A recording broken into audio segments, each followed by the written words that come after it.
Después de cuidar a mi nieto durante 20 años, lo escuché decir que yo era solo una sirvienta discapacitada. No lloré. Antes de irme, le dejé una carta que lo haría arrepentirse para siempre. Me alegra que estés aquí. Quédate hasta el final y dime desde qué ciudad ves mi historia. Quiero saber hasta dónde ha llegado. Caminaba por el pasillo del hospital con mi lonchera todavía tibia en la mano. El olor a atole de frijol mungo se colaba en el aire. El platillo favorito de Mateo desde que era un niño pequeño que se sentaba en mis piernas pidiendo otra cucharada. Hoy lo cociné con cuidado. Le puse cebolla dorada para darle más sabor, pensando que él trabajaba duro y que algo calientito le vendría bien en su turno largo. A mis 72 años mis pasos ya no eran firmes, y mi pierna izquierda se había debilitado desde la caída por las escaleras cuando Mateo tenía 10, pero igual me esforzaba. Por él, por Mateo, la única luz que me quedaba después de que mi hija se fue para siempre. El Hospital Ciudad de México estaba tan ruidoso como siempre. Yo ya me lo conocía de memoria, cada rincón del pasillo, cada silla de piel desgastada en la sala de espera. Vi a Mateo a lo lejos, parado en el pequeño jardín, con su bata blanca impecable, esa que yo había planchado con esmero anoche, doblando cada pliegue con cuidado. Estaba hablando con el profesor Fuentes, al que él llamaba el maestro, el mismo que le había conseguido la pasantía en este hospital. Sonreí, lista para acercarme y saludar, para agradecerle una vez más. Pero cuando estaba a solo unos pasos, Mateo volteó, nuestros ojos se cruzaron y lo vi con una expresión de susto. Como si mi presencia fuera algo que no debía estar ahí. Sin darme tiempo a hablar, gritó con tono molesto. Abuela, ya le dije que no era necesario que me trajera comida. Yo puedo comer en casa. No interrumpa mi trabajo, por favor. Me quedé inmóvil, apretando la lonchera. El profesor Fuentes me sonrió con cortesía, pero Mateo ya había pedido permiso. Caminó rápido hacia mí y me jaló hacia una esquina junto a la pared con plantas. Su tono se suavizó, pero yo noté su impaciencia. Abuela, ¿por qué vino sin avisar? No haga eso otra vez. Sí, la gente se va a reír. Me quedé callada, solo quería darle el atole. Pero Mateo me interrumpió. Estoy ocupado, váyase por favor. Sonrió, una sonrisa forzada, y se dio la vuelta, dejándome con la lonchera que ahora parecía pesar 1 tonelada. Iba a decirle que olvidó su comida, pero mis pasos se detuvieron al escuchar su voz, clara y fría, hablando con el profesor Fuentes. Ella es una empleada doméstica discapacitada que mi familia acogió por lástima hace más de 20 años. Trabaja sin paga, cocina, limpia, lava. Útil, pero, ya sabe, no es familia ni nada. Sentí que el suelo se abría bajo mis pies. La lonchera se me cayó. El atole se derramó, caliente, salpicándome las piernas. El sonido del golpe fue fuerte, pero yo solo escuchaba el latido de mi corazón, golpeando como si fuera a explotar. Me alejé. Me escondí detrás de la pared cubierta de plantas, sin querer que Mateo supiera que había escuchado todo. ¿Empleada discapacitada? ¿Por lástima? Durante 20 años vendí mi departamento para pagarle la universidad. Pasé noches bordando flores para bodas por internet para comprarle libros. Renuncié a mi vejez para preparar cada comida, cuidar cada sueño suyo. Y ahora resultaba que en los ojos de Mateo solo era una viejita de la que se compadecían y a la que le dieron trabajo. No lloré. No en ese momento. Recogí la lonchera, me sequé las lágrimas que amenazaban con salir y me fui del hospital. De regreso, solo podía ver el rostro de Mateo, no el niño que me abrazaba llorando cuando extrañaba a su mamá, sino el joven presumido, dispuesto a mentir con tal de conservar su imagen de muchacho exitoso. Le daba miedo que supieran de dónde venía, que supieran que creció gracias a una viejita como yo.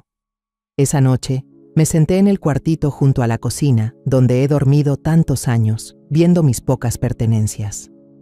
La máquina de coser vieja, algunos hilos con flores de margarita y las cartas que Mateo me escribió de niño, dándome las gracias por cuidarlo. Antes las guardaba como un tesoro, ahora me parecían una burla. Llamé a Rosa, mi amiga, que es abogada. Rosa, necesito que me ayudes a revisar los papeles de la casa, los seguros, todo lo que esté a mi nombre. Rosa se sorprendió, pero dijo que sí sin pensarlo. A la mañana siguiente, crucé la puerta de su oficina en la colonia del Valle. Era una casita de ladrillo, algo descuidada por fuera, pero por dentro limpia y ordenada, con una mesa de comedor de madera en medio del cuarto. Rosa ya estaba sentada, con una pila de papeles frente a ella. Me senté frente a ella, con las manos entrelazadas. «Ya revisé todo», dijo Rosa con voz seria, empujándome unos documentos. «El contrato de la casa, los recibos de luz y agua, el certificado de propiedad, aquí está todo». Fue pasando hoja por hoja, señalando las letras chiquitas. «Pero hay algo que necesitas saber. Desde hace medio año, Mateo ha puesto los recibos a su nombre. Además, contactó a una inmobiliaria para pedir la evaluación de la casa». Sentí como si alguien me apretara el pecho. Esa casa la pagué a medias con el dinero del seguro cuando murió mi hija. Recuerdo bien esas noches cosiendo flores para bodas hasta tarde, las mañanas vendiendo bordados en el mercado, cada euro ahorrado para esa casa, el hogar que Mateo y yo compartimos por 20 años. «¿Desde cuándo hace eso?», pregunté con la voz apenas audible. Rosa negó con la cabeza y me entregó una copia del expediente inmobiliario. «Guárdalo, es tu respaldo». De camino a casa, sentía el papel arrugado en el bolsillo y los pasos me pesaban más que nunca. No era enojo, era un vacío. Yo crié a Mateo desde que era un bebé. Le lavé los pañales, le cociné, le compré sus libros. Y ahora, sin decirme nada, pone los servicios a su nombre y quiere vender la casa. Al llegar, abrí el cajón en su cuarto. No quería hurgar, pero necesitaba respuestas. En un rincón encontré un contrato de traspaso del terreno, sin firmar, pero donde mi nombre no aparecía. Seguí buscando y hallé otro documento, un proyecto de inversión personal de Mateo, con notas donde pensaba usar la casa como aval preliminar. Cerré el cajón con las manos temblorosas. Esa casa no era solo paredes, era sudor, recuerdos, años enteros de mi vida tratando de darle un hogar digno al niño. Regresé a mi cuarto, ese espacio chiquito junto a la cocina donde dormí tantos años. La máquina de coser seguía ahí en silencio, con los hilos y una foto de mi hija al lado. Me senté, encendí la máquina, pero no cosí nada. Solo miraba la aguja, pensando en tantas noches que me sentaba ahí mientras Mateo dormía. Ahora él es doctor y me llama la sirvienta lisiada. Esa noche, el celular vibró con un mensaje de una prima de Mateo por parte de su papá. Me invitaba a una reunión familiar el fin de semana. Leí el mensaje y respondí: «Gracias, pero tengo otros planes». Nunca me presentaron como parte de la familia en esas reuniones. Solo era la señora que lo cuidó desde chiquito. Apagué el celular y empecé a empacar. Unas cuantas mudas de ropa, los hilos, la cajita de madera con las cartas de Mateo y mi libreta de ahorros. 2 millones de euros, lo que junté durante 20 años vendiendo bordados y flores para bodas. No era mucho, pero era suficiente para empezar de nuevo. Encontré un departamentito en Coyoacán, en una zona tranquila de las afueras. Está en planta baja, mide apenas 30 metros cuadrados, pero tiene una ventana grande que da a una calle llena de árboles. Llamé al dueño y pagué 6 meses de renta por adelantado con parte de mis ahorros. «¿Cuándo se muda?», preguntó él. «El lunes por la mañana», respondí con voz tranquila. Empaqué en silencio, unas cuantas mudas de ropa y los 8 millones de euros que llevaba más de 20 años escondiendo. Renté un lugarcito en las afueras, con ventana que da a una calle arbolada. Antes de irme, dejé un sobre la mesa de la sala. Dentro iba una carta que escribí con letra temblorosa, pero clara. «Mateo, ya me fui. No me busques, ni preguntes por qué. Porque si te importara, no habrías dicho esas palabras en el hospital, frente a los demás, sobre quien dedicó toda su juventud y vejez para criarte. No estoy enojada, solo me siento vacía. No tienes que explicar nada. Ya entendí. Entendí que, para ti, no soy más que una sirvienta a la que tu familia, por compasión, dejó quedarse. ¿Sabes? Yo creí que esta casa sería el lugar donde terminaría mis días, junto a quien consideré mi nieto de verdad, el tesoro de mi vida. Pero al final me fui sola, como si nunca hubiera existido en tu corazón. Aquí dejo la llave y los años que ya pasaron. No hace falta que los guardes, ni que me los devuelvas. Solo quiero que sepas una cosa, no soy tan pobre como piensas. Durante estos 20 años, además de cocinar y lavar, también bordé por encargo, vendí flores para bodas, hice manualidades por las noches, juntando y ahorrando euro por euro. Ese dinero lo escondí, no porque no confiara en ti, sino porque pensaba que aún no estabas listo para necesitarlo. Después, cuando creciste, planeaba convertirlo en un fondo para ayudarte a comenzar tu camino. Pero quizás, como todo te lo di tan fácil, pensaste que yo no tenía nada. Tengo 8 millones de euros en una cuenta a mi nombre, y también tengo dignidad, esa que acabas de quitarme, pero que pienso recuperar. No me busques por dinero. No escribo esta carta para repartir herencias ni para que me tengas lástima. La escribo para recordarte algo. Nadie tiene derecho a borrar las manos que lo cargaron en medio de la tormenta.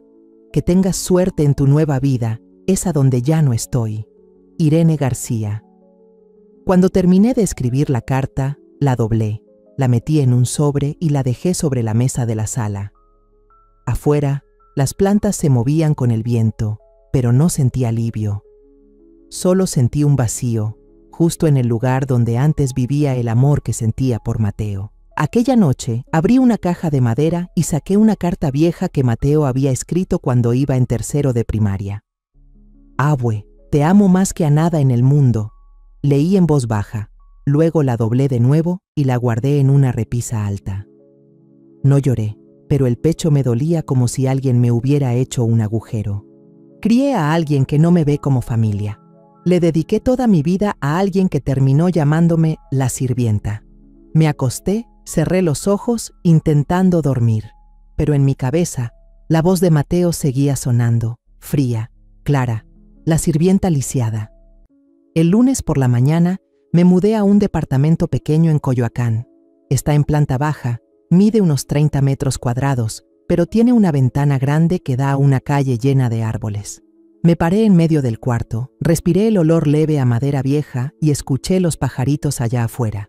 El repartidor dejó unas cajas en el piso, me saludó y se fue. Fui abriendo las cajas una por una, acomodando las cosas con calma, la máquina de coser vieja junto a la ventana, las tazas de té en un estante, la foto de mi hija sobre una mesita, al lado del champú que he usado por años.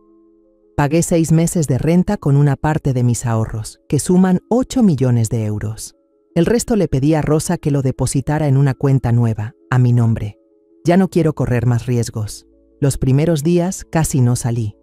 Cocinaba arroz recalentado, calentaba atole aguado, comía con sal y pimienta, dormía mal. Algunas noches me despertaba empapada en sudor, soñando con Mateo de niño, corriendo hacia mí y gritándome, ¡Abue!, con esa voz dulce. En el sueño se reía y me abrazaba las piernas como cuando era chiquito. Pero al despertar, lo único que veía era el techo oscuro y el golpeteo fuerte de mi propio corazón. No lloraba, pero cada vez sentía un dolor en el pecho como si algo dentro de mí se rompiera.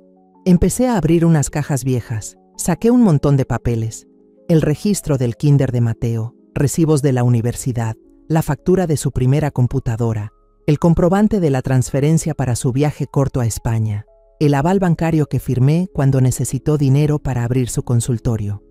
Todos llevaban mi firma, chueca pero clara. Puse los papeles sobre la mesa, mirándolos como quien repasa 20 años de vida.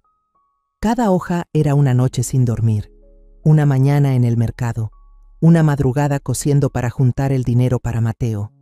Los volví a doblar y los guardé en una caja metálica vieja, con llave. En un sobre pequeño encontré otra carta que Mateo había escrito en quinto de primaria.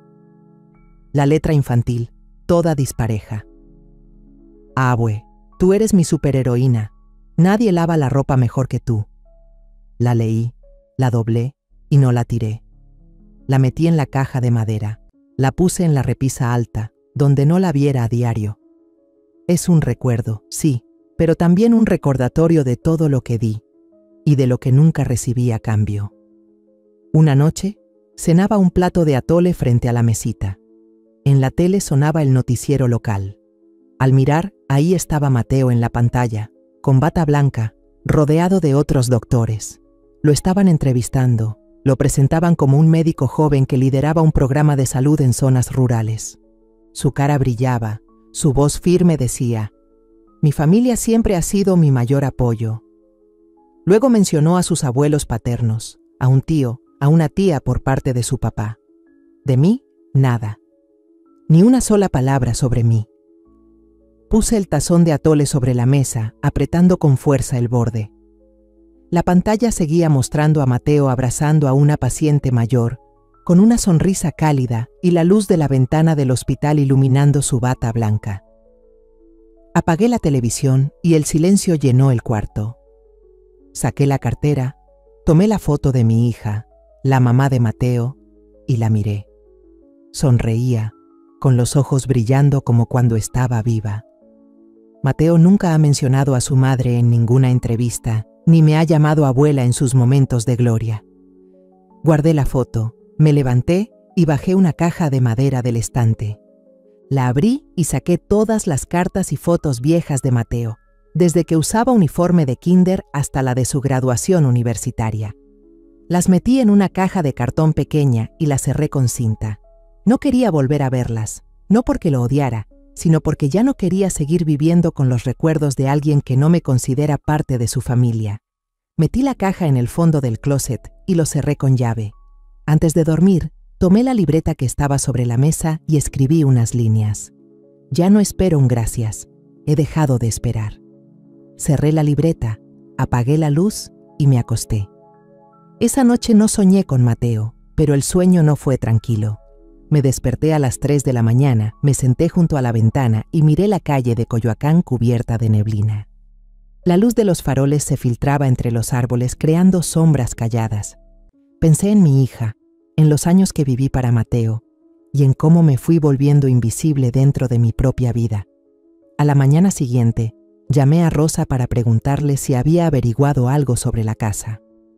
«Estoy al pendiente, hermana.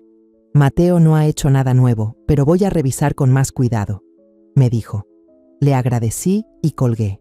Abrí la ventana para dejar entrar el aire fresco. Saqué la máquina de coser, le quité el polvo, pero no cosí. Solo me senté a mirar los hilos de colores, recordando cuando le hacía ropa a Mateo o le arreglaba los pantalones antes de cada nuevo ciclo escolar. Esas cosas las hacía por amor, pero ahora solo me duelen. Empecé a vivir más despacio en Coyoacán. No salía mucho, solo al mercadito cerca de casa para comprar verduras, arroz y sal. Cocinaba comidas sencillas y comía sola junto a la ventana. Algunos días prendía la tele, pero ya no veía las noticias. Me daba miedo volver a ver a Mateo, escuchar palabras que me lastimaran.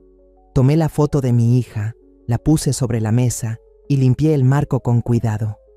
«Hija, hice todo lo que pude», susurré, sin esperar respuesta. Sentí que algo se aligeró dentro de mí. No lloré, pero supe que algo estaba cambiando. Ya no quiero esperar a que Mateo me llame abuela, ni vivir esperando un agradecimiento. Quiero vivir para mí, aunque sea con pasos pequeños, como sostener una flor o ver el sol entrando por la ventana. Regresé a casa, puse una ramita de lavanda junto a la foto de mi hija. Escribí en la libreta: «No voy a dejar que me borren». Luego apagué la luz y me fui a dormir, esta vez sin soñar. Un miércoles por la mañana decidí salir del departamento en Coyoacán para caminar al mercado. Era la primera vez que salía desde que me mudé, después de días encerrada entre 4 paredes. El camino empedrado hacia el mercadito estaba cubierto de árboles, con trinos de aves mezclándose con los pregones de los puestos. Compré algunas verduras, una bolsa de arroz y unos huevos, y regresé caminando con calma. En el camino, me detuve frente a una florería pequeña en la esquina. El letrero escrito a mano decía «Florería Carmen» y colgaba junto a una puerta de madera desgastada. El aroma de crisantemos y lavanda me envolvió y me hizo entrar. La dueña, doña Carmen, más o menos de mi edad, con el cabello recogido en un chongo alto y una sonrisa tranquila, me saludó con un acento norteño marcado. ¿Apenas se mudó por aquí? No la había visto antes. Asentí mientras acariciaba un ramo de margaritas blancas en el estante. Acabo de dejar un lugar donde ya no me consideraban parte de la familia. Dije con voz suave pero firme. Carmen sonrió, sin juzgar. Entonces, bienvenida al barrio de quienes empezamos desde cero, respondió, y me contó cómo dejó a su esposo después de 30 años aguantando y cómo comenzó a sembrar flores con lo poquito que tenía. Me quedé escuchando, sintiendo como si un lazo invisible nos uniera. Dos mujeres que habían vivido en silencio y que ahora buscaban levantarse. Carmen me invitó a quedarme a tomar un té. Nos sentamos en una mesita de madera dentro del local, compartiendo una taza de té caliente mientras charlábamos por media hora. Nadie preguntó el nombre de la otra, solo nos decíamos usted y yo. Le conté brevemente sobre Mateo, la casa y los años que pasé cuidándolo. Viví como si no existiera, ya no más, dije. Carmen asintió sin decir nada más, solo volvió a servirme té. Cuando salí de la florería con el ramo de margaritas en la mano, sentí que el corazón me pesaba menos, como si me hubiera quitado una piedra de encima. Desde ese día, empecé a visitar Florería Carmen casi todas las mañanas. A veces compraba una ramita de lavanda, a veces me quedaba a ayudar a acomodar flores y otras solo tomaba té con Carmen. Esa tiendita se convirtió en un rincón de paz para mí. Una tarde sonó mi celular. Rosa me escribió diciendo: «Hermana, ya revisé todos los papeles de la casa vieja. Hay base suficiente para armar un caso y pedir que reconozcan tu aportación». Le respondí y quedamos de vernos en una cafetería cercana. A la mañana siguiente llevé mi cuaderno de bordado y un fajo de recibos de transferencias. El dinero que le mandé a Mateo cuando estudiaba medicina. Colegiaturas, renta, libros. Le entregué todas las copias a Rosa en el café. Ella revisó hoja por hoja, tomando notas con cuidado. «Hermana, veo que Mateo anda ofreciendo la casa en una página de bienes raíces, aunque aún no tiene el derecho total», dijo en voz baja. No me sorprendí. Después de todo lo que Mateo hizo, ya no esperaba que cambiara. Solo asentí y le dije: «Haz lo que se tenga que hacer». Al llegar a casa, abrí mi libreta de ahorros y saqué un cuadernito donde empecé a anotar cada gasto que hice por Mateo: la universidad, la moto, los recibos de luz y agua, las reparaciones de la casa. Cada número representaba una noche cosiendo hasta tarde, una mañana vendiendo flores en el mercado. Anoté todo con detalle, luego cerré el cuaderno y lo guardé en un cajón. No necesitaba que Mateo me devolviera el dinero, pero sí necesitaba recordar lo que hice por él y saber que valgo más que sus palabras. Esa noche me senté en el suelo de la sala y encendí una velita. La luz amarilla iluminaba la pared, cálida pero callada. Murmuré como hablando conmigo misma: «Está bien si nadie da las gracias, pero nadie tiene derecho a negarme». No lloré, no sentí rabia. Solo quería dejar claro que existo, que no soy la sirvienta inútil, como dijo Mateo, sino una abuela que dedicó toda su vida a amar. Empecé a tener una vida más tranquila en Coyoacán. Cada mañana me levantaba temprano, preparaba té y me sentaba junto a la ventana a mirar los árboles. Pasaba por la florería de Carmen. A veces la ayudaba con los arreglos. Otras solo me quedaba escuchando sus historias. Una vez, Carmen me dio una ramita de crisantemo amarillo y dijo: «Quédatela, para que recuerdes que aún puedes florecer, estés donde estés». Sonreí y la puse en un florero pequeño sobre la mesa. Ya no pensaba tanto en Mateo, pero cada vez que lo recordaba, sentía un pinchazo en el pecho.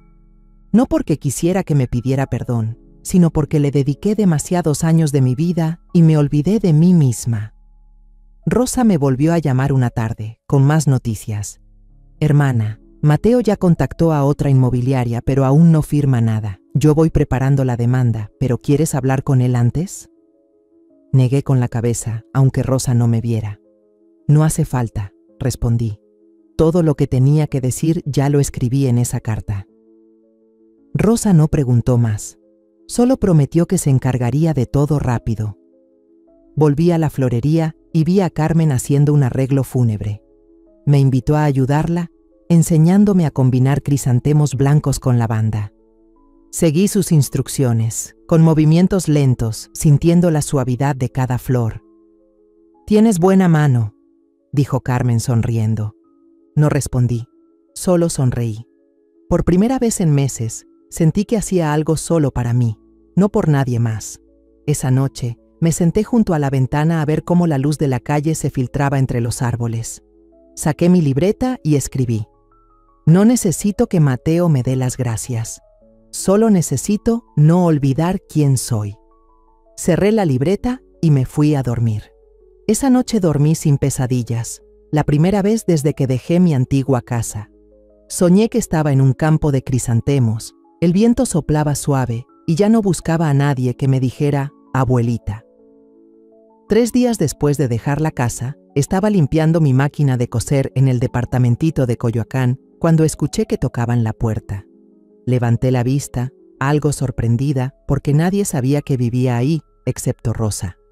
Abrí y ahí estaba Mateo, con una cajita de churros y un pequeño ramo de crisantemos.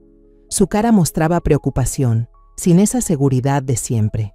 Tenía el cabello despeinado, la camisa un poco arrugada, los ojos me miraban con cautela. «¿Cómo estás, abuela?», dijo forzando una sonrisa. «Leí tu carta. Me conmovió mucho. Lo siento de verdad». No respondí enseguida. Solo abrí más la puerta para que pasara. Serví 2 tazas de té y las puse en la mesita junto a la ventana. La habitación estaba en silencio, solo se oían los pájaros desde la calle arbolada. Mateo se sentó mirando a su alrededor. La máquina de coser, la foto de mi hija en la mesa, el florero con crisantemos blancos que compré en la florería Carmen. Carraspeó y dijo despacio: «Mencionaste el ahorro en la carta. ¿Todavía lo tienes? No sabía que fueras tan hábil, abuela». Asentí, sujetando la taza caliente entre las manos. «Ese dinero es fruto de mi trabajo. Nadie puede tocarlo», dije con voz firme, sin levantarla. Mateo se rascó la cabeza, sonrió con incomodidad. «No me refería a eso. Solo pensaba que, si quisieras invertirlo o ponerlo a mi nombre para que sea más fácil de manejar, pues...». Dejó la frase en el aire, esperando. Puse la taza sobre la mesa. El sonido de la porcelana sobre la madera fue suave. «No te preocupes», lo interrumpí. «Voy a usar ese dinero para protegerme, con la ley». La cara de Mateo cambió al instante. Frunció el ceño, entornó los ojos y subió la voz. «¿Me vas a demandar? ¿Por qué? Soy de tu familia». Lo miré directo a los ojos, tranquila. «Nadie considera de la familia a quien le dicen sirvienta discapacitada. He autorizado a Rosa, mi abogada, para presentar la demanda ante el juzgado. Pronto recibirás los papeles». El ambiente se puso tenso. Mateo se levantó de golpe. La silla de madera rechinó. «¿Estás loca o qué?», soltó con rabia. «¿Por qué tienes que hacer tanto drama? Si alguien escucha, va a pensar que te estoy usando». No parpadeé. Mi voz seguía firme. «Porque es verdad». Mateo se quedó congelado. Luego casi gritó: «Te di casa, comida, ropa. ¿Qué más quieres? ¿Ahora me muerdes la mano como perro callejero?». La palabra perro cortó el aire como cuchillo. No respondí. Me levanté, caminé hacia la puerta, la abrí y dije suave: «La casa la pagué a la mitad. Y todo lo que hice por ti, no lo estoy reclamando. Solo quiero que se reconozca». Mateo se quedó parado un momento, apretando el ramo de flores hasta que algunos pétalos de margarita cayeron al suelo. Escupió entre dientes: «Te vas a arrepentir, te lo juro». Luego se fue sin mirar atrás. Cerré la puerta, puse el cerrojo sin que me temblara la mano. Me quedé ahí, mirando la madera, escuchando sus pasos alejarse sobre las piedras. No me dolió como pensé. Sentí más bien como si hubiera cortado una cuerda que llevaba demasiado tiempo atada a mí. Volví a la mesa, recogí los pétalos caídos y los puse en un florero. Pensé en los días que le cocinaba atole de frijol mungo a Mateo, en cómo no soportaba la cebolla cruda pero le encantaba frita, en cómo prefería el té clarito. Recordaba todo de él, menos que pudiera llegar a odiarme así. Me senté, abrí mi libretita y escribí: «No necesito que me pida perdón, solo quiero no ser borrada». Esa tarde pasé por Florería Carmen. Carmen estaba armando un arreglo para un velorio. Al verme, sonrió. «¿Tan temprano?». ¿Qué va a llevar hoy? Negué con la cabeza, solo pedí una taza de té. Me senté con ella, le conté en resumen lo que pasó con Mateo. Carmen me escuchó sin interrumpir, solo asintió cuando terminé. «Hiciste bien», me dijo, dándome una ramita de lavanda. «No dejes que nadie pisotee todo lo que has hecho». Tomé la flor y regresé a mi departamento. Rosa me llamó para avisar que ya presentó la demanda en el juzgado de primera instancia en Ciudad de México, solicitando que se reconozca mi aporte a la casa y los años que cuidé de Mateo.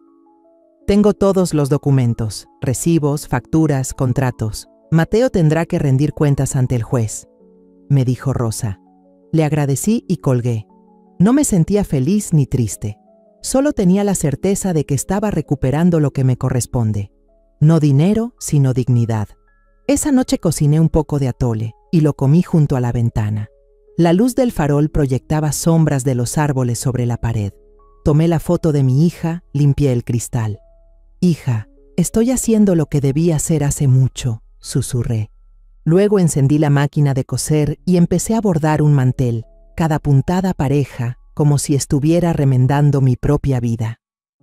En los días siguientes, seguí visitando la florería de Carmen. Le ayudaba con los arreglos. Aprendí a combinar margaritas blancas con lavanda. Un día, Carmen me invitó a un evento que organizaba, tarde de té y flores. Me senté entre desconocidos, escuché sus historias y por primera vez conté la mía. Hablé de Mateo, de la casa, de la carta que dejé. Nadie me juzgó. Una señora mayor tomó mi mano y dijo: «Es usted más fuerte de lo que cree». Sonreí, sin decir nada, pero por dentro sentí el corazón calentarse. Me senté junto a la ventana del pequeño departamento en Coyoacán, viendo cómo la luz de la mañana se colaba entre las ramas verdes de los árboles. Ya había pasado una semana desde que enfrenté a Mateo, y aún no tenía noticias suyas. Pero Rosa, con voz firme por teléfono, me dijo que ya había presentado la demanda ante el juzgado de primera instancia en Ciudad de México. «Hermana, estoy solicitando que se reconozca tu aporte económico y tu trabajo de cuidados no remunerado durante 20 años», dijo, con una determinación que se sentía hasta en el silencio. «El expediente está completo, facturas, recibos, hasta el contrato de compra de la casa. Mateo va a tener que responder ante el juez». Asentí, aunque Rosa no podía verme, y le agradecí. No era que esperara ganar el juicio para recuperar dinero, lo único que quería era que el tribunal reconociera todo lo que hice, las noches que me desvelé cosiendo, los días que fui al mercado al amanecer para poder mantener a Mateo. Rosa me contó que el juzgado le había pedido a Mateo pruebas para refutar lo presentado, pero que no tenía nada. «Está tratando de atrasar todo, no colabora», dijo Rosa. «Pero tú tranquila, tengo todos los papeles, incluso esas notas que tú misma escribiste». Recordé esas hojas donde apuntaba los gastos que hice por Mateo, la colegiatura, la luz, la compra de la moto, como una forma de no olvidar el esfuerzo que puse. Los días siguientes, seguí llevando una vida tranquila en Coyoacán. Cada mañana pasaba por la florería Carmen, me tomaba un té con doña Carmen y la ayudaba a armar ramos. Un día, me invitó a hacer mi primera corona fúnebre. «Inténtelo, usted tiene manos muy hábiles», me dijo Carmen, entregándome un puñado de crisantemos blancos y unas ramitas de lavanda. Me senté a su lado, acomodando cada flor con cuidado, atando con listón la corona. Cuando la terminé, la observé un rato, con una sensación extraña, como si estuviera aprendiendo a crear algo bello, no para otros, sino para mí misma. Un mediodía, mientras limpiaba los estantes del departamento, sonó el teléfono. Era una excompañera del hospital donde Mateo hizo sus prácticas. «Señora, soy Ana, trabajé en medicina interna», dijo con voz vacilante. Solo quería decirle: «Mateo ya no es el mismo desde que pasó todo. Sonríe poco, se irrita fácil, ya no es como antes». Escuché sin interrumpir. «Gracias por decírmelo», le contesté, y colgué. No me alegró saberlo, pero tampoco me dolió. Solo sentí que lo que Mateo había hecho, de alguna manera, estaba regresando a él. Unos días después, Rosa me llamó con voz entusiasta. «Hermana, el juzgado ordenó el aseguramiento temporal de los bienes. Mateo no puede vender la casa a nadie más.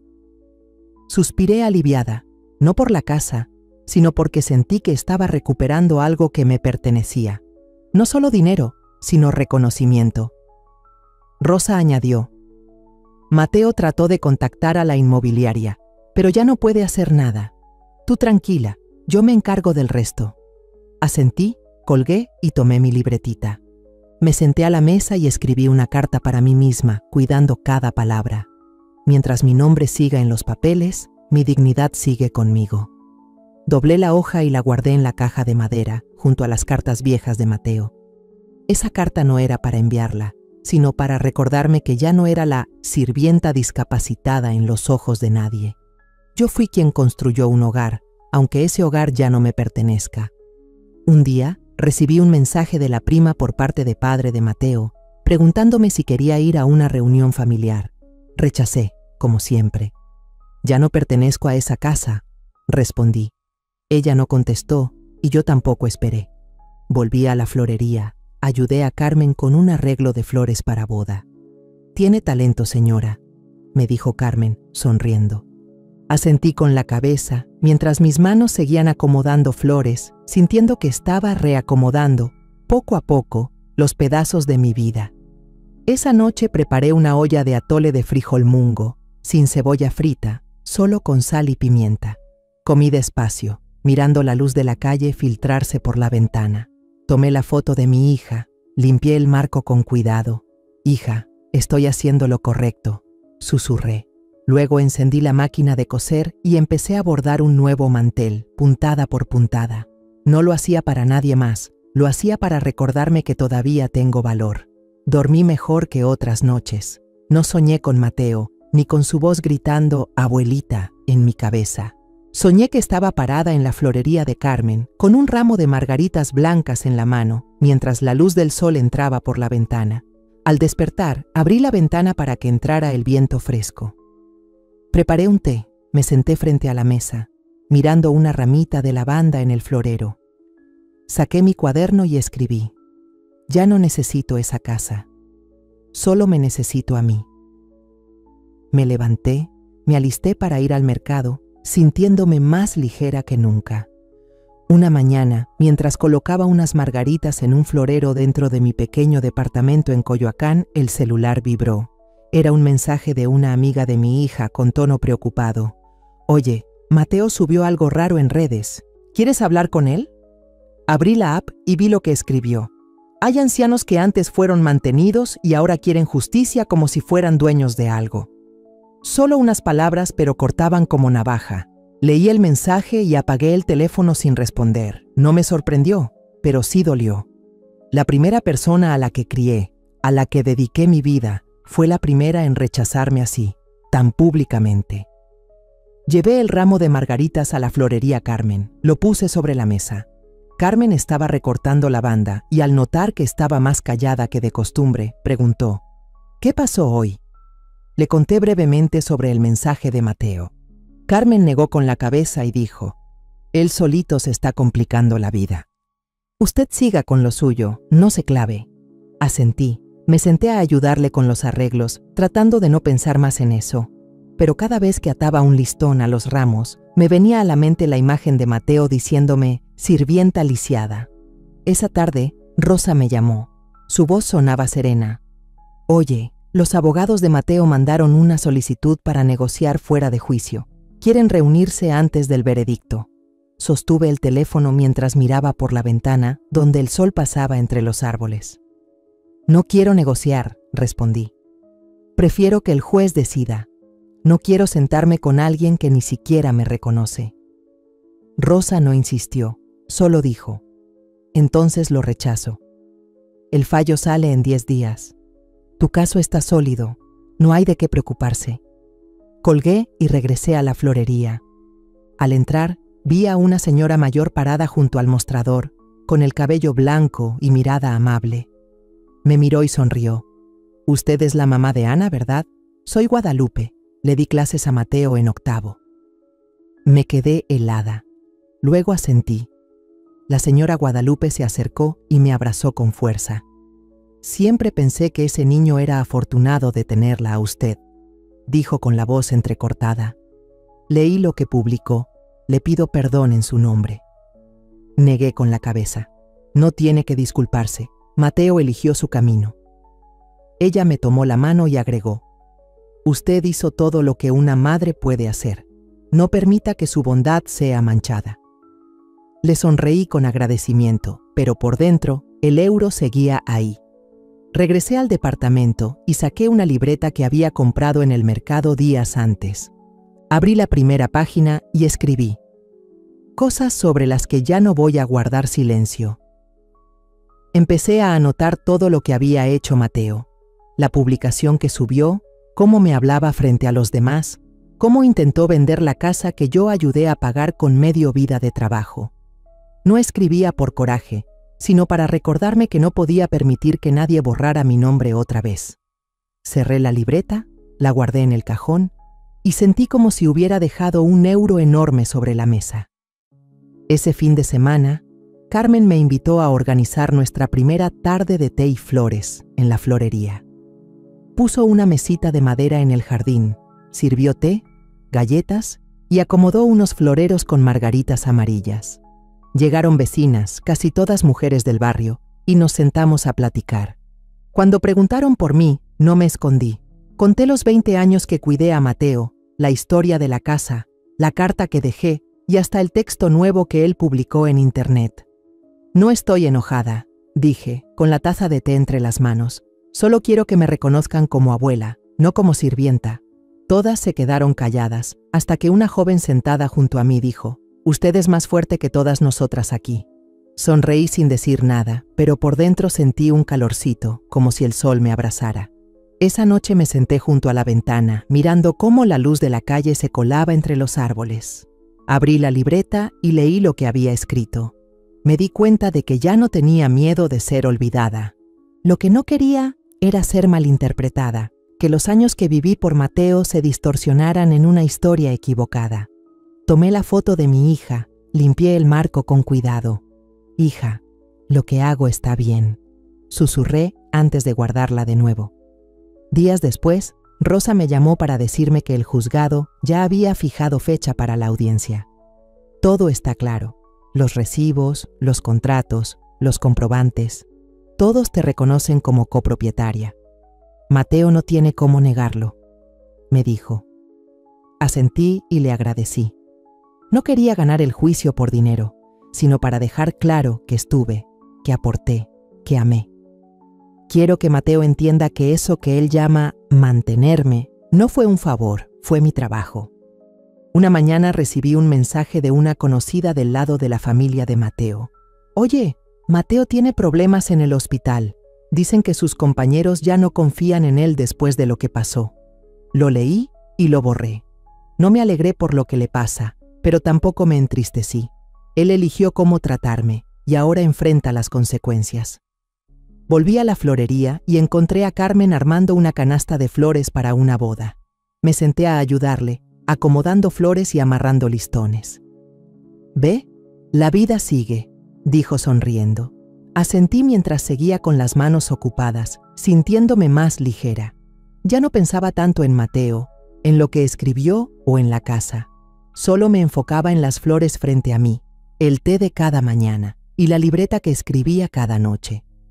Esa noche me senté frente a la mesa, abrí la libreta y escribí. La primera persona que cuidé fue la primera en rechazarme, pero no permitiré que nadie me vuelva a borrar. Cerré la libreta, apagué la luz y me fui a dormir. El sueño me alcanzó fácil, sin pesadillas. Soñé que estaba en medio de la florería, con un ramo de margaritas en la mano, la luz del sol atravesándome y sin buscar a nadie que me llamara abuelita. La mañana del juicio me paré frente al espejo en el departamento de Coyoacán. Me acomodé el suéter gris y recogí el cabello con cuidado. No estaba nerviosa, solo sentía algo raro, como si fuera a entrar a un lugar del que sabía que saldría más liviana. Rosa pasó por mí y manejó su coche viejito rumbo al juzgado en Ciudad de México. En el camino dijo: «Va a ser rápido, todo está clarísimo». Asentí y miré por la ventana. viendo cómo pasaban las calles llenas de gente.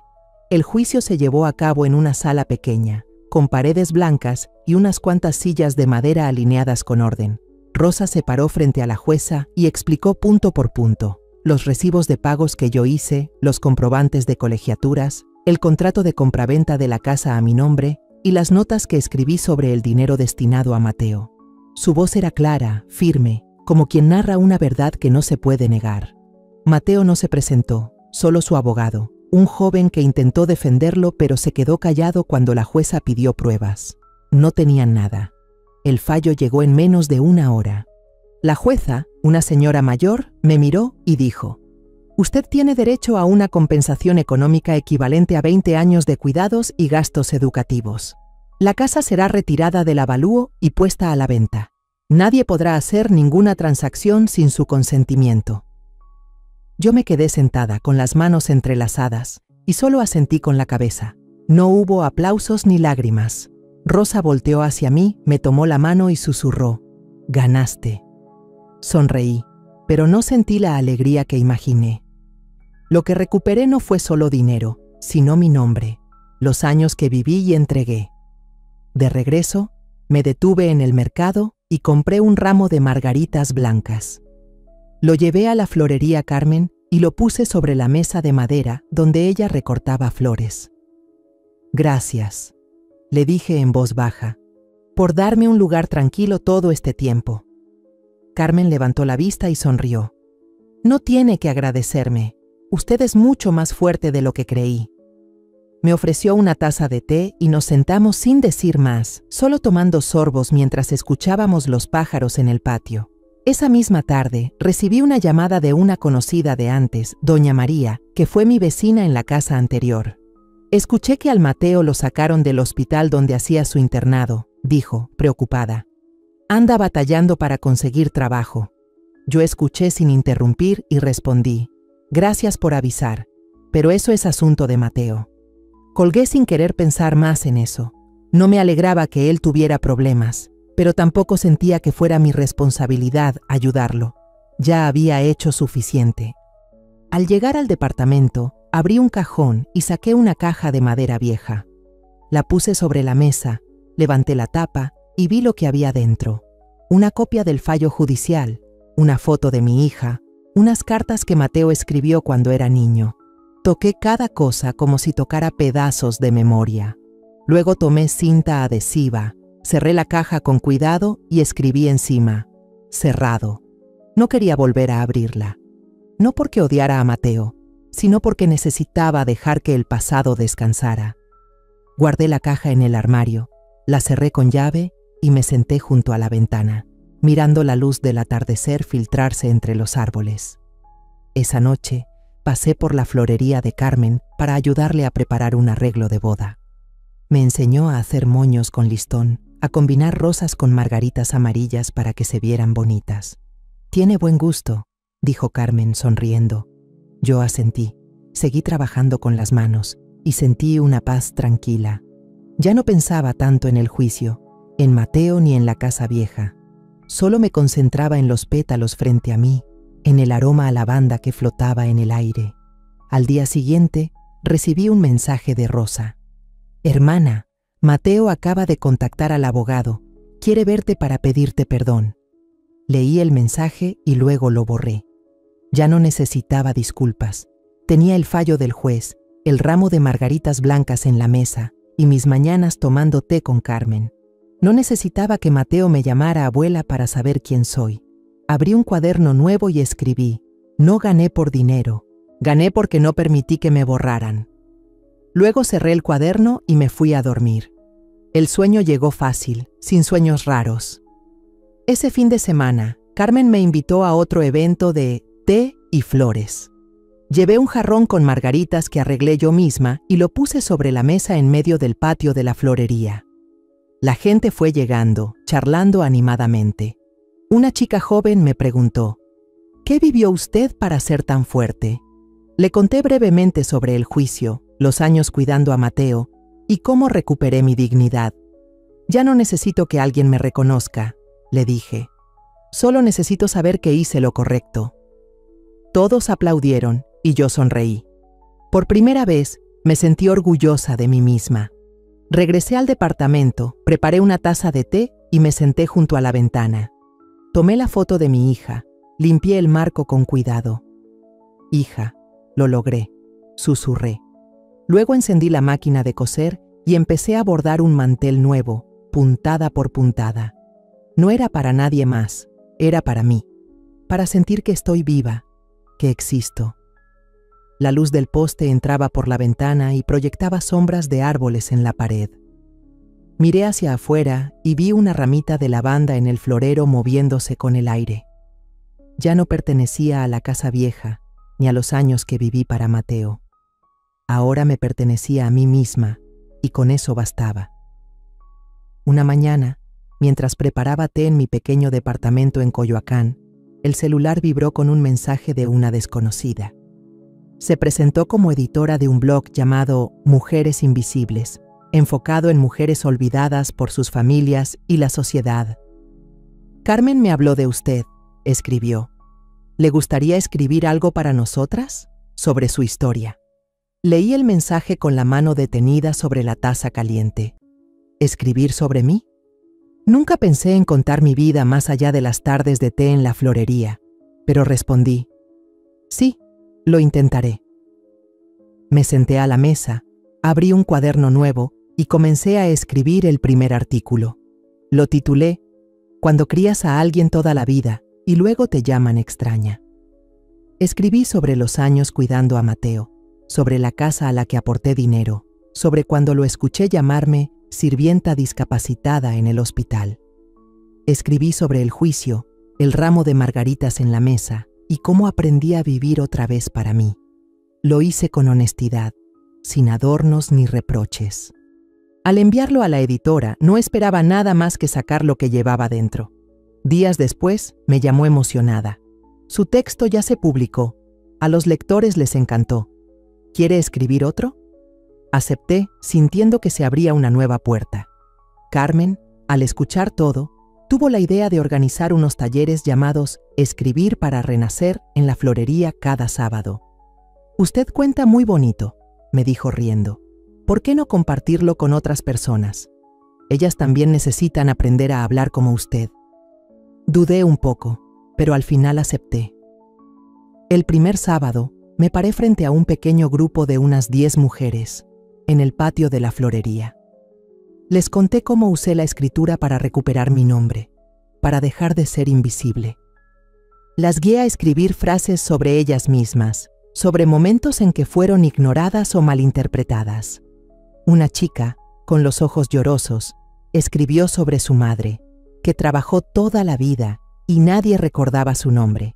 Le tomé la mano y le dije: «Sigue escribiendo para que tu mamá sea vista». Al terminar el taller, Carmen me abrazó y susurró: «Estás haciendo algo muy grande».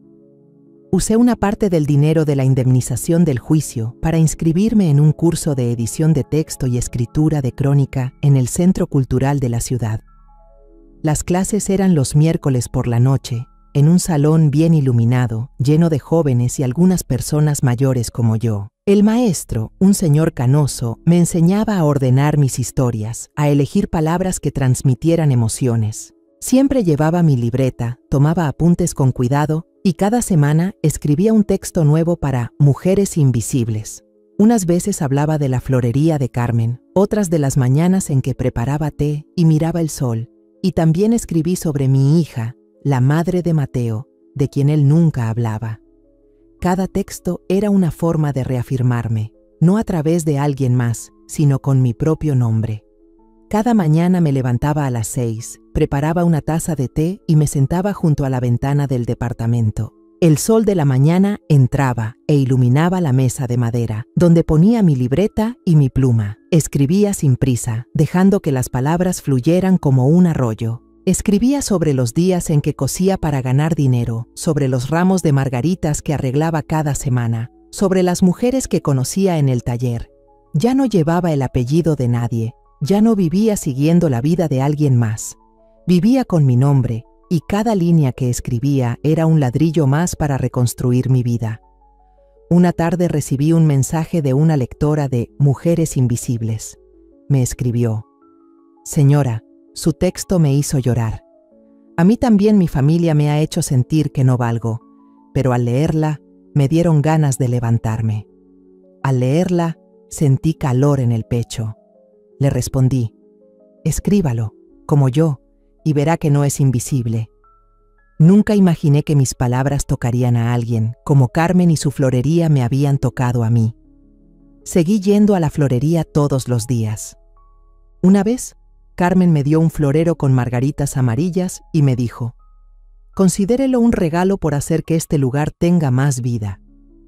Sonreí y puse el florero sobre la mesa de mi departamento.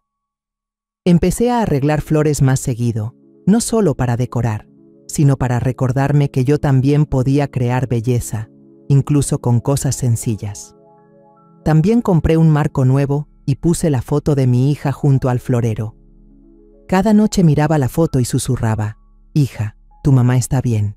El siguiente sábado, el taller Escribir para Renacer estaba más lleno, con casi 20 personas. Me paré en medio del patio de la florería y hablé sobre mi último texto, sobre cómo estaba aprendiendo a quererme de nuevo. Entonces, una señora de cabello blanco como el mío se levantó y dijo: «Yo sentía que era solo una sombra en mi casa, pero usted me hizo querer escribir, querer contar». Asentí y le dije: «Entonces tome la pluma, señora. Nadie puede contar su historia mejor que usted misma». Todos rieron, y yo sentí que no solo estaba viviendo, sino ayudando a otras a vivir también. Volví a mi departamento, abrí la libreta y escribí: «Ya no necesito que alguien diga mi nombre. Yo ya lo escribí de nuevo, con mis propias manos». Cerré la libreta y miré por la ventana. La luz de la tarde entraba, trayendo el aroma de lavanda del florero. Preparé té, me senté y respiré la paz que yo misma construí. Ya no era la abuela de Mateo, ni la sirvienta a los ojos de nadie. Soy yo, con mis letras, mis flores, y una vida nueva que empieza desde mi propio nombre. Una tarde a finales de octubre, estaba acomodando crisantemos amarillos en una canasta fúnebre en la florería Carmen. La luz del sol entraba en diagonal por la ventana, iluminando los pétalos que brillaban suavemente. Amarré el listón con cuidado, mientras un leve aroma a lavanda flotaba en el aire. De pronto, la puerta sonó con un clic y levanté la vista. Mateo estaba ahí. Carmen lo miró de reojo, lo reconoció, pero no lo saludó. Simplemente siguió recortando flores en silencio. Mateo se veía muy distinto, más delgado, el cabello desarreglado, la camisa arrugada, los zapatos viejos llenos de polvo. Tenía los ojos cansados, sin el aire confiado de antes. Dio unos pasos y se paró frente al mostrador. Se quedó callado unos segundos y luego dijo en voz baja: «¿Podría darme 5 minutos?» Asentí con la cabeza y dejé el ramo a un lado. Carmen entendió de inmediato y se fue hacia la parte trasera del local. Le hice una seña a Mateo para que se sentara en la silla de madera junto a la ventana. La sala estaba en silencio. Solo se oía el viento suave moviendo las hojas de las plantas del patio. Mateo bajó la cabeza, entrelazó las manos y empezó a hablar. Su voz era baja, cortada. Contó que después del juicio, el hospital donde hacía sus prácticas no le renovó el contrato por motivos éticos. Los médicos que antes lo elogiaban se negaron a recomendarlo para otro departamento. Los amigos comenzaron a alejarse cuando se filtró el escándalo del juicio. Se quedó sin dinero. Tuvo que dejar el departamento rentado y vivir con un amigo de la secundaria, pero tampoco pudo quedarse mucho tiempo. «Me equivoqué», dijo Mateo, con la voz quebrada. «Lo perdí todo por no valorar lo que tenía. Lo siento, abuela». Lo escuché sin interrumpir, con la mano apoyada suavemente en el borde de la mesa. No sentía enojo, tampoco alegría. Solo veía a un joven frente a mí, perdido y cansado. Me levanté, abrí un cajón pequeño detrás del mostrador y saqué una tarjeta vieja. La puse sobre la mesa y la deslicé hacia Mateo. «Es de don Camilo, un amigo mío», le dije. «Está abriendo un centro de salud comunitario en Oaxaca. Necesitan ayuda. No pagan mucho, pero es suficiente para empezar de nuevo. Mateo miró la tarjeta, luego me miró a mí, con los ojos entre asombrados y temblorosos. Continué con voz firme. Te perdono, no porque lo merezcas, sino porque no quiero seguir cargando más rencor. Lo que teníamos como abuela y nieto no se puede recuperar. Pero si de verdad quieres cambiar, empieza por hacerte responsable de ti mismo. Eso basta. Mateo bajó la cabeza y apretó la tarjeta con ambas manos. Ya no quedaba ni rastro de la arrogancia de antes, solo un joven buscando un nuevo rumbo. Se levantó, dijo bajito. Gracias, abuela. No voy a olvidar esto. Y salió, su figura desvaneciéndose tras la puerta de madera. Carmen regresó sin decir palabra. Solo me ofreció una taza de té caliente. Me senté, tomé un sorbo, observando la luz dorada del atardecer que caía sobre la mesa. Saqué de mi bolsillo el nuevo manuscrito titulado Después de 20 años, no busco recuperar el amor, solo me recuperé a mí misma. Lo leí de nuevo, línea por línea, como reafirmando que ya pasé por el dolor, no para vengarme, sino para seguir adelante. Días después, recibí una invitación de un centro cultural en la ciudad.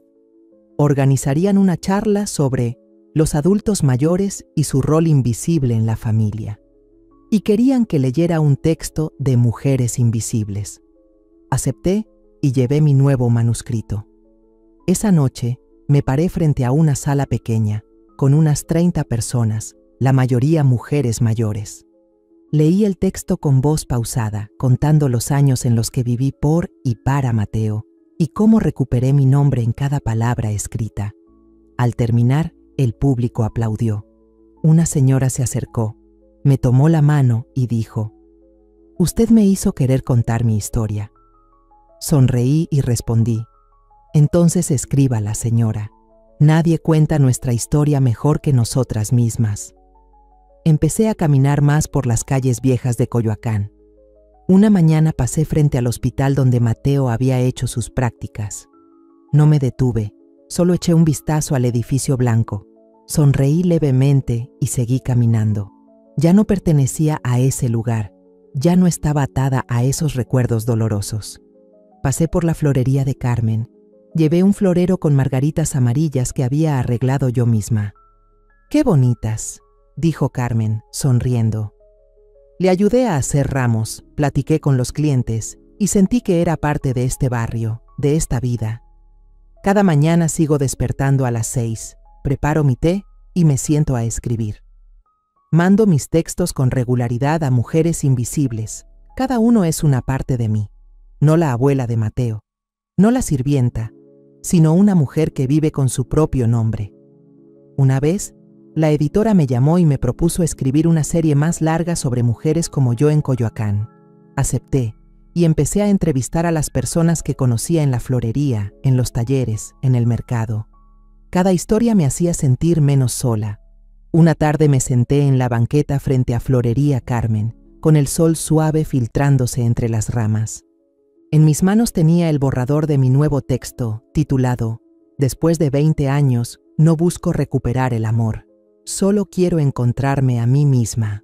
Lo leí de nuevo. Cada línea era un recordatorio de que había cruzado la oscuridad y había encontrado la luz. Carmen trajo una taza de té y se sentó a mi lado. «¿Ya ve? La vida sigue siendo hermosa», dijo. Asentí, mirando la canasta de margaritas floreciendo en el patio. Nadie decía mi nombre, pero yo estaba ahí, presente, en paz y completa. Me siento aquí, repasando mi camino, desde los días en que vivía para otros hasta ahora que he aprendido a vivir para mí. Y de verdad quiero compartirte una lección. No dejes que el amor que le tienes a alguien te haga olvidar tu propio valor. Crié a Mateo con todo mi corazón, pero cuando me llamó la sirvienta discapacitada, entendí que el amor no correspondido puede hacerte invisible. Elegí levantarme, no por venganza, sino para recuperar mi nombre, mi dignidad y la vida que merezco. El fallo del juez no solo me devolvió justicia, también me enseñó que nadie tiene derecho a borrar lo que he hecho. Me reencontré a través de las palabras, de los ramos de margaritas y de esas mañanas tranquilas en Coyoacán. La historia que contamos es ficticia, pero está basada en algunos hechos reales. Los nombres y lugares han sido cambiados para proteger la identidad de quienes estuvieron involucrados. No contamos esto para juzgar, sino con la esperanza de que alguien escuche y se detenga a pensar. ¿Cuántas madres están sufriendo en silencio dentro de su propia casa? Siento verdadera curiosidad. Si fueras tú, en mi lugar, ¿qué harías? ¿Elegirías callar para mantener la paz o te atreverías a enfrentarlo todo para recuperar tu voz? Quiero saber lo que piensas, porque cada historia es una vela que puede iluminar el camino de alguien más. Dios siempre bendice, y yo creo firmemente que el valor nos lleva a días mejores. Mientras tanto, en la pantalla final te dejo 2 de las historias más queridas del canal. Te aseguro que te sorprenderán. Gracias por haberte quedado hasta aquí.